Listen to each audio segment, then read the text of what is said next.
میرے خیال میں یہ ایک سول مارشل لا ملک پہ قائم کرنے کے مترادف ہوگا. یہ جمہوریت کے چہرے پر ایک دھبا ہوگا. میں نہیں سمجھتا کہ پاکستان پیپلز پارٹی اور پاکستان مسلم لیگ نون جو جمہوریت کے علمبردار، ووٹ کو عزت دینے کے علمبردار، آج وہ ایک ایسا ایکٹ پاس کر رہے ہیں کہ جو اپنے ہی ہاتھوں سے جمہوریت کے چہرے پر کالک ملک رہے ہیں. ان کو اس بات سے احتراز کرنا چاہیے. جمہوری ادارے اس قسم کے قوانین کی اجازت نہیں دے سکتے.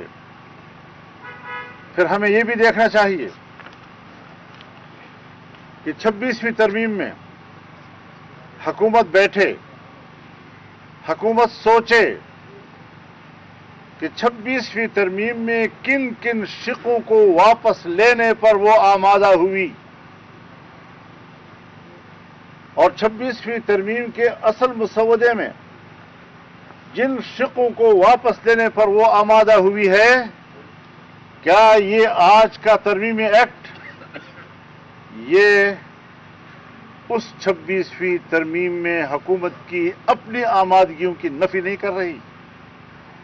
کیا یہ نیا ایکٹ 26ویں ترمیم کی روح کے منافی نہیں ہے؟ کیا یہ آئین کا تقاضا ہوگا کہ کل آپ نے 26ویں ترمیم میں وہ سارے کردار واپس لے لیے کہ جس سے ہمارے آرمڈ فورسز کو سول کے اندر اختیارات میں اضافہ مل رہا تھا، آج دوسری طرف سے آپ نے ایکٹ پاس کر کے اپنے ہی اس عمل کی نفی کی ہے؟ یہ آئین کی توہین ہے، آئین کے 26ویں ترمیم کی توہین ہے، پارلیمنٹ کی توہین ہے، جس نے کہ یہ 2-4 روز ہوئے پاس کیا اور آج آپ اس کی نفی کر رہے ہیں.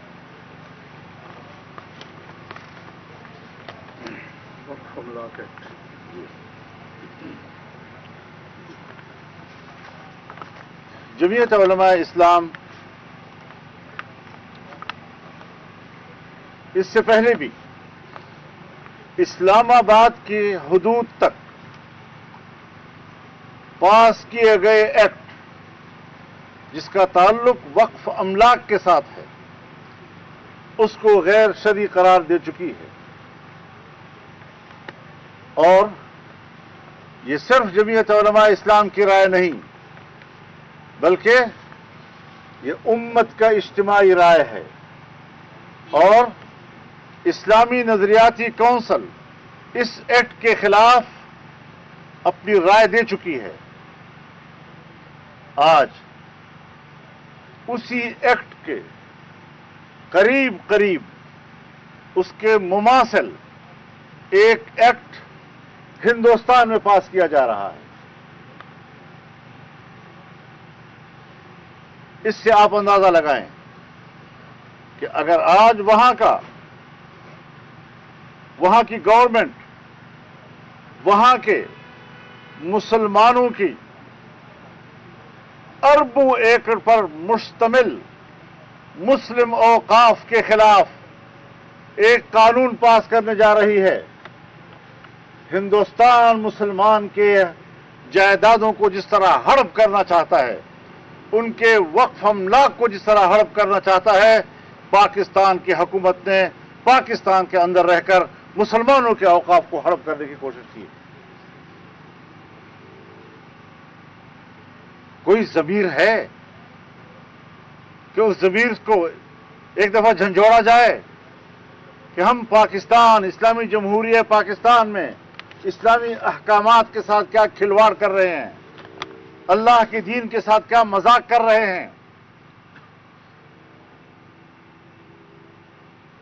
مبارک ثانی کیس میں سپریم کورٹ نے فیصلے دیے، بالآخر سپریم کورٹ کو اپنے فیصلوں کی اصلاح کرنی پڑی. اسی طریقے سے شادی بیاہ کے معاملات، دوسرے نکاح کے معاملات پر جو سپریم کورٹ کے فیصلے آئے ہیں وہ قطعی طور پر قرآن و سنت کے احکامات کے خلاف ہیں. میں نے اپنی عائلی زندگی میں نہ سپریم کورٹ سے پوچھنا ہے نہ میں نے حکومت سے پوچھنا ہے، میں نے اللہ کے حکم کے تحت کرنا ہے، میں نے اللہ سے پوچھنا ہے اور اللہ ہی کے سامنے جواب دے. میں اعلان کرتا ہوں کہ میں کسی سپریم کورٹ کے ایسے غیر شرعی فیصلے اور حکومت کی طرف سے پاس کیے گئے غیر اسلامی قانون کا پابند نہیں ہوں گا. آئین کہتا ہے کہ ہر قانون قرآن و سنت کے مطابق ہوگا. کورٹ پابند ہے کہ وہ قرآن و سنت کے مطابق فیصلے دے گی. ایسے فیصلوں کو ہم تسلیم نہیں کر سکتے. ہم اس کے خلاف جائیں گے، دوبارہ کورٹ پہ اپنا مقدمہ لے کر ہم جائیں گے. ہم جمہوری لوگ ہیں، آئین و قانون کے دائرے میں لڑیں گے اور یہاں پر اسلامی اقدار کو سربلند کریں گے. اسلامی اقدار و احکامات کو انسانی حقوق کے منافی قرار دینا کسی ملحد کا کردار ہو سکتا ہے، کسی اللہ کے سچے بندے کا کردار نہیں ہو سکتا. ہم کبھی بھی دفاعی پوزیشن پر آ کر اسلام کی جنگ نہیں لڑیں گے. ہم واضح طور پر کہنا چاہتے ہیں کہ ہم اس ملک میں جارحانہ انداز کے ساتھ اللہ کے دین کی جنگ لڑیں گے. ہم آگے بڑھیں گے انشاءاللہ، اور اس حوالے سے ہم عوام میں بھی جائیں گے. ہم عوام میں بیداری پیدا کریں گے. ہم عوام کے اندر ایک شعور بیدار کریں گے کہ آپ کے ملک کے اندر اللہ کے دین کے ساتھ کوئی کھلواڑ نہ کر سکے، چاہے وہ ہماری اسمبلیاں ہوں، چاہے وہ ہمارے حکمران ہوں، یا چاہے وہ ہمارے عدالت ہوں. سکھر اور پشاور عوامی اسمبلی.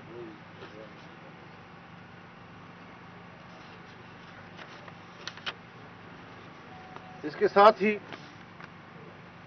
ہم انشاءاللہ العزیز 28 نومبر کو سکھر میں باب الاسلام کانفرنس کریں گے. یہ ایک عوامی اسمبلی ہوگی. ہم 8 دسمبر کو پشاور میں انشاءاللہ اسرائیل مرد آباد کانفرنس کریں گے. وہ بھی عوام کی اسمبلی ہوگی، اور ہم ملک کے اندر اس قسم کے جو اقدامات ہو رہے ہیں ان کو ان اجتماعات میں اٹھائیں گے، اور ایک پوری تحریک کے طور پر انشاءاللہ ہم آگے اپنا قدم بڑھائیں گے. وآخر دعوانا ان الحمدللہ رب العالمین. مولانا صاحب، آپ نے کہا ہے کہ 26ویں آئینی ترمیم میں اگر آپ حکومت کے ساتھ تعاون نہ کرتے تو انہوں نے جو 11 لوگ بھیجے ہوئے تھے ان کو بھی وہ پاس کروانا تھا. اپنی آئینی ترمیم لے کے آ رہے ہیں اور اس میں بھی ان کے پاس آپشن ہے کہ وہ 11 ان کو استعمال کر کے پاس کروانا. تو آپ اس کو روکنے کے لیے کیا؟ ابھی تک تو تردید آ رہی ہے کہ کوئی 27ویں ترمیم نہیں آ رہی. جس وقت یہ طے ہو جائے گا کہ واقعی آ رہی ہے تو پھر ہم تبصرہ کریں گے. آپ بھی ہوں گے، ہم بھی ہوں گے انشاءاللہ. مولانا صاحب یہ بتائیے کہ اگر آج پارلیمان سے یہ انسداد دہشت گردی ایکٹ پاس ہوتا ہے تو آپ کا اگلا نئے عمل کیا ہوگا؟ اس کے خلاف جائیں گے، روکیں گے؟ ظاہر ہے جی کہ ہم تو اس خلاف بات کریں گے اور برملا کریں گے اور پبلک میں جائیں گے. جی اس طریقے سے تو ماشاء اللہ کو قبول نہ کیوں نہ کرے پھر ہم. مولانا صاحب یہ بتائیں کہ آپ نے یقیناً مجلس شورا کو آپ کی جو جس جماعت کے ساتھ آج کل ہم آہنگی ہے، آپ سے ملاقاتیں بھی آپ کی جاری ہیں، میرا مراد پاکستان تحریک انصاف کی قیادت ہے، اس سے ملاقاتوں کے اور مستقبل کا جو لائحہ عمل ہے اس کے بارے میں مجلس شورا کو اعتماد میں لیا ہوگا. اس کے ساتھ سوال یہ ہے کہ ایک سوشل میڈیا پہ کیونکہ ایک پراپیگنڈا ہو رہا تھا تو فوری طور پر عمران خان نے آپ سے رابطہ کیا. عمران خان نے آپ کو پیغام بھیجا پی ٹی آئی کی 2 اعلیٰ شخصیات کے ذریعے اور آپ سے رابطہ کیا گیا. تو کیا عمران خان کے یہ رابطے اور آپ کے ساتھ قربت، کیا وہ آپ کے ساتھ مل کر کوئی لائحہ عمل بنانا چاہتے ہیں مستقبل میں، اور کیا آپ کی بھی اسی طرح پیغام رسانی ہوتی ہے عمران خان کے ساتھ؟ شکریہ. آپ کے سوال کو ذرا تھوڑا سا نظر انداز کر کے معافی چاہتا ہوں. آپ کے سوال کو نظر انداز کر کے میں یہ بات کہنا چاہوں گا کہ یقیناً ہم اس ضرورت کو محسوس کرتے ہیں کہ جمعیت علماء اسلام جب اپوزیشن کی جماعت ہے اور پاکستان تحریک انصاف بھی اپوزیشن کی جماعت ہے، تو کوئی پارٹی اسمبلی کے اندر رہتے ہوئے 2 اپوزیشن نہیں کیا کرتی. اب اگر اس ماحول سے ہم فائدہ اٹھا سکتے ہیں، تعلقات کے اندر جو تلخی تھی اس تلخیوں کو ہم دور کر سکتے ہیں، ایک بہتر ماحول ہم پیدا کر سکتے ہیں، تو ہم اس سے وہ فائدہ کیوں نہیں اٹھائیں گے. اختلاف پیپل پارٹی سے بھی ہے، اختلاف مسلم لیگ سے بھی ہے، اختلاف MQM سے بھی ہے، اختلاف نیشنل پارٹی سے بھی ہے، لیکن تعلقات بھی ہیں، تلخیاں نہیں ہیں. ہم تحریک انصاف کے ساتھ اختلاف کے باوجود اگر تلخیوں کا خاتمہ کر کے ایک نارمل قسم کا جو تعلق سیاسی جماعتوں کا آپس میں ہوتا ہے وہاں پر لے آتے ہیں، تو یہ میرا خیال میں پاکستان کی سیاست میں ایک مثبت تبدیلی کہلائے گی۔ مولانا صاحب یہ بتائیے گا کہ یہ جو ایکٹ انسداد دہشت گردی والا پاس ہونے جا رہا ہے، کیا یہ اس پہلے مسودے میں تھا جس کو روکا گیا اس میں ختم کیا گیا؟ یہ اس پیچھے اس کا مفہوم وہاں تھا، اب اگر مفہوم وہاں سے نکال دیا اور خود انہوں نے آمادگی ظاہر کی تو کیا اس اپنے آمادگی کی نفی نہیں کر رہے؟ صاحب یہ بتائیے گا کہ اب چونکہ ابھی تک حکومت کی طرف سے واضح اشارہ نہیں ملا سائز کی عینی ترمیم کا، لیکن اس پہ کام بھی ہو رہا ہے کسی نہ کسی لیول پر۔ اگر ایسی نوبت آئی تو کیا آپ پھر بھی حکومت کی مخالفت کریں گے اس ترمیم میں، یا دوبارہ پھر ساتھ دے سکتے ہیں؟ کیا آپ کسی بھی اسٹیج پہ اس حکومت کے ساتھ جا سکتے ہیں؟ دیکھیے، اگر تو ایک احتمال کی بات ہے، جب آپ اگر لگاتے ہیں اپنے سوال میں تو وہ ایک احتمال کی بات ہوتی ہے، تو احتمال پر تو جوابات نہیں دیے جاتے، تو تھوڑا سا حقائق کی طرف آ جائیں گے۔ حضرت یہ بتائیں کہ جو ترمیم پہلے لائی جا رہی تھی اس میں تو بڑی خوفناک قسم کی شکیں تھیں، جس پہ ہم آپ کو اپریشیٹ بھی کرتے ہیں کہ آپ نے اس کا راستہ روکا ہے، لیکن سر ایک جو ابھی اس ترمیم کے اندر ایک بات جو ہے کہ اس میں کوئی شبہ نہیں ہے کہ ججز کے تقرر کے وقت تو انہیں جو ہے انتہائی جو اعلیٰ معیار کی کسوٹی اس پہ پرکھنا چاہیے، لیکن جج کی کرسی پہ بیٹھنے کے بعد کسی کے اوپر نہ تو خوف کا سایہ ہونا چاہیے اور نہ ہی کوئی لالچ ہونا چاہیے۔ تو اب جو سینئر 3 ججز کی تعیناتی کا اختیار، چیف کا اختیار حکومت کے پاس ہے، تو کیا سینئر ججز حکومت سے کی طرف نہیں دیکھیں گے فیصلے کرتے ہوئے؟ کیونکہ متعدد کیسز میں حکومت یا تو فریق ہوتی ہے یا اس میں مجرم کے طور پہ کھڑی ہوتی ہے۔ میرے خیال میں دیکھیے، یہ تو ایک ہمارے ہم خود بنایا ہوا ایک ماحول۔ کیا آرمی چیف کا تعین پرائم منسٹر نہیں کرتا؟ تو پھر وہ پرائم منسٹر کو دیکھتا رہتا ہے جی۔ وہ جس پرائم منسٹر نے جس کو آرمی چیف بنایا اسی کو انہوں نے تیا پانچا کر دیا جی۔ تو میرے خیال میں ایک سسٹم ہونا چاہیے، جس سسٹم کے تحت ماضی میں عدلیہ ایک ایسی جگہ پر پہنچ گئی تھی کہ جس سے باقاعدہ پارلیمان کی جو خود مختاری تھی اور اس کی جو بالادستی تھی اور سپرمیسی تھی، وہ جب بری طرح متاثر ہو رہی تھی، تو کہیں نہ کہیں تو کوئی راستہ نکالنا ہوگا۔ اب جو راستہ بھی آپ نکالیں گے، کوئی نہ کوئی ایک پہلو سے اس پر ایک سوال تو مرتب ہو سکتا ہے۔ تو اس میں مجموعی طور پر اصول دیکھنا چاہیے۔ کوئی بھی حکومت آئے گی تو ہر حکومت کو یہ اختیار حاصل ہوگا، کیونکہ یہ موجودہ حکومت کا اختیار تو نہیں ہے۔ مسلسل نشستیں ہوئی سر آپ کے ہاں، اور 26 کی عینی ترمیم میں آپ نے کہا جو زہر تھا سانپ کا اور دانت بھی نکال دیے، یقیناً وہ پی ٹی آئی کا بھی انہوں نے شکریہ بھی ادا کیا ہر فورم پہ۔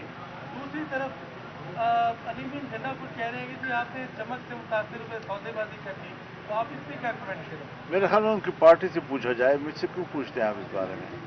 ان کی اپنی پارٹی سے اگر پوچھ لیا جائے ان کے بیان کے بارے میں تو زیادہ بہتر ہوگا، بجائے اس کے کہ آپ مجھ سے اس کا سوال کریں۔ میں پارٹی سے ریلیٹڈ ہوں، افراد سے نہیں ہوں جی۔ تو پارٹی نے جو بات میرے ساتھ یہ کی ہیں تو وہ میرے خیال میں مطمئن ہیں اور وہ بڑے اچھے ماحول میں ہوئی ہیں۔ اگر ان کی پارٹی کا کوئی فرد اپنی پارٹی ہی کے خلاف کوئی ایسی بات کرتا ہے تو ان کی پارٹی سے سوال کرنا ہے، وہ ان سے پوچھے، میں تو اس میں تبصرہ نہیں کروں گا جی۔ ادھر سے بھی لے لیں ایک سوال۔ حکومت پی آئی اے کو بیچ رہی ہے انہیں بولے، پہلے بھی کرٹیسائز کی ہے، پیسے نہیں ملے، اس کے بارے میں آپ کیا کہتے ہیں؟ وہ تو اگر بس میں چلے پورا ملک ہی بیچ دیں جی۔